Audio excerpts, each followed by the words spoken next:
Castello dei Malaspina a Bosa. La leggenda narra della marchesa Malaspina, una ragazza giovane e bellissima, sposata ad un uomo molto geloso e iracondo. Ogni volta che il marchese organizzava una festa al castello, costringeva la moglie a coprirsi il volto affinché nessuno potesse godere della sua bellezza.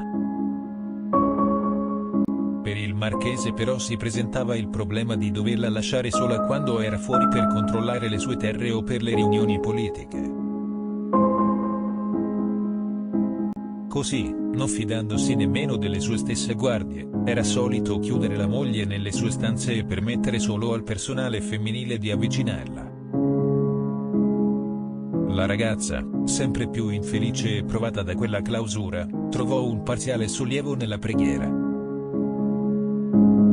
Ma non riuscendo a raggiungere la chiesa se non insieme al marito, si rivolse al vescovo con una lettera affinché lo convincesse a concederle un po' di libertà. Il marchese allora fece scavare un cunicolo sotto il castello, affinché la bella moglie potesse raggiungere la cattedrale senza incrociare lo sguardo di nessuno. E ordinò alle due guardie più fidate di scortarla e di riferirgli ogni atteggiamento sospetto della sua consorte. A questo punto la leggenda prende due strade differenti. C'è chi dice che la marchesa corruppe le guardie, e fece scavare un passaggio segreto affinché lei potesse entrare ed uscire dal castello senza esser vista, e potersi consolare con diversi contadini della zona. C'è chi dice che il marito era così geloso da avere il sospetto che lei lo tradisse con le stesse guardie, anche se non era vero. Sta di fatto che il marito si insospetté del comportamento allegro e spensierato della sua bella, e un giorno la accusò di tradimento. Nonostante lei negasse ogni suo sospetto, l'uomo preso dall'ira per punizione le mozzò le dita delle mani. Raccolse le dita della moglie, le avvolse in un fazzoletto e lo mise in tasca.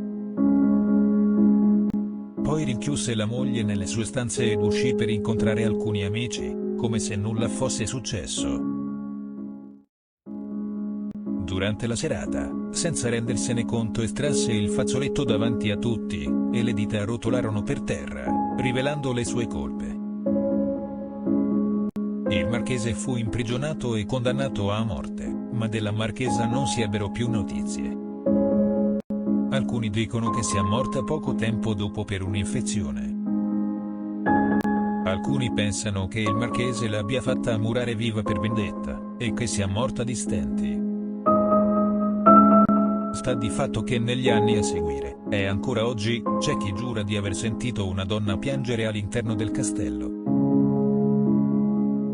E questo confermerebbe che lo spirito di quella bella e sfortunata dama si trovi ancora oggi imprigionato fra quelle mura.